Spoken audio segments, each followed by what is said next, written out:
वफाकी काबीना का ऐलान कर दिया गया है। आपको बताएं कि डॉक्टर उमर सैफ निगरान वजीर IT होंगे। अदील वुड़ाइश इस वक्त इस्लामाबाद से हमारे साथ मौजूद हैं। अदील, 18 वज़रा हैं जो हल्फ उठाएंगे। जी 18 वज़रा हैं जो हलफ उठाएंगे।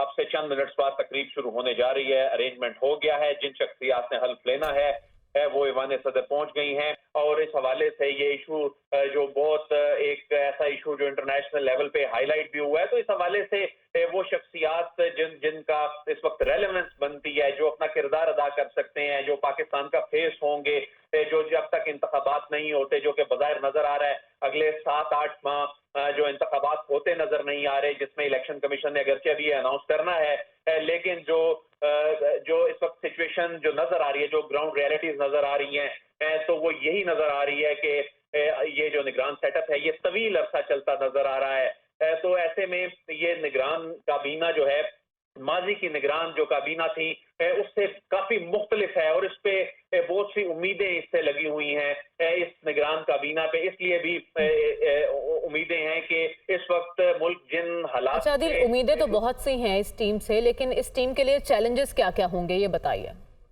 जी, इस टीम के लिए सबसे बड़ा चैलेंज देखें कि निगरान सेटअप ने आते ही काबीना बनने से पहले ही जिस तरह अवाम जो तमाम चीजों का मरकज है, महवर हैं, जिनके लिए पॉलिसियां बनानी है, वो शदीद मुतासिर हो रहे हैं। सबसे बड़ा चैलेंज यकीनन मईशत है। मईशत से जुड़े हुए वो तमाम शोबे हैं और इसमें अवाम जो कि पहले ही पिस रहे हैं, महंगी बिजली, महंगा पेट्रोल और इस वक्त जो डॉलर की जो सिचुएशन है, तो ऐसे में ये तमाम चीजें एक दूसरे से जुड़ी हैं। जहां जो गैर मुल्की सतह पर जो इंटरनेशनल जो फ्रंट है वहां पर एंगेज करना है ममालिक को, इदारों को, जो आलमी मालियाती इदारे हैं, वहीं जो इंटरनल रिफॉर्म्स करनी है, यहाँ के इदारों की रिफॉर्म्स की जरूरत है, वहीं पॉलिसियों के तसलसल को लेकर चलना है, वहीं पर IMF का जो प्रोग्राम है उसको लेकर चलना है।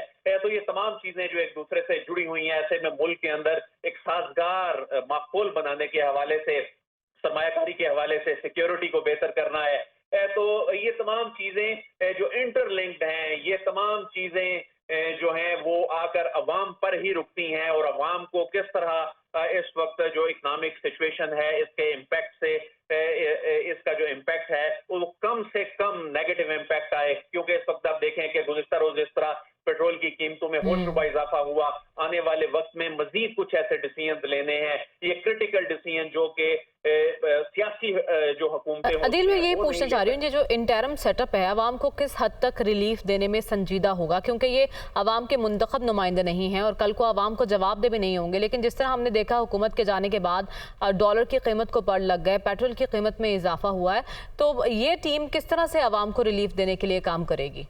देखिए, इस टीम ने ना सिर्फ अवाम को रिलीफ देने का चैलेंज तो है ही है, लेकिन ग्राउंड रियलिटीज को समझते हुए कुछ तल्ख फैसले भी करने हैं जो कि सियासी हुकूमतें नहीं कर सकती। सियासी हुकूमतें जो होती हैं, जो सियासी जमातें जब हुकूमतों में आती हैं तो वो अपना वोट बैंक देखती हैं। वो फिर ये IMF का प्रोग्राम है वो कितना मुतासर होगा, रियासत कितनी मुतासर होगी, वो उसकी बजाय फिर इस बात को तरजीह देते हैं कि हमारा वोट बैंक कैसे बचेगा।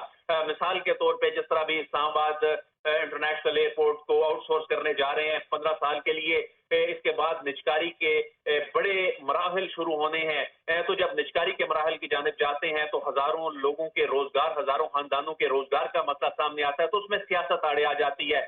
लेकिन हकीकत को तस्लीम करना, जितनी जल्दी हकीकत को तस्लीम कर लेंगे, जितनी जल्दी हम ग्राउंड रियलिटीज को तस्लीम कर लेंगे, उतनी जल्दी इस क्राइसिस से निकलेंगे। इस क्राइसिस में फंस तो चुके, अब ओवरनाइट ना तो डॉलर वापस आना है, अब ओवरनाइट ना तो पेट्रोल की कीमतें 50 या 100 रुपया कम हो जानी है।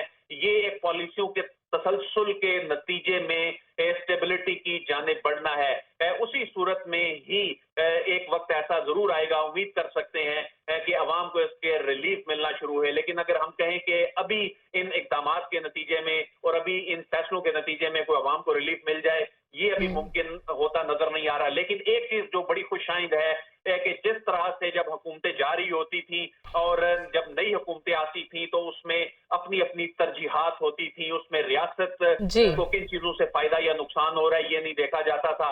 हमने देखा कि किस तरह जब इससे पिछली हुकूमत जो पाकिस्तान तहरीक इंसाफ की हुकूमत थी उसने जाते हुए IMF क्योंकि प्रोग्राम आपने कहा वो मुश्किल फैसले भी ये टीम करेगी जो सियासी हुकूमतें नहीं कर सकी। इस पर मैं दोबारा भी आपसे बात करूंगी। अभी हमें ज्वाइन कर लिया senior anchor person Ajmal Jami साहब ने।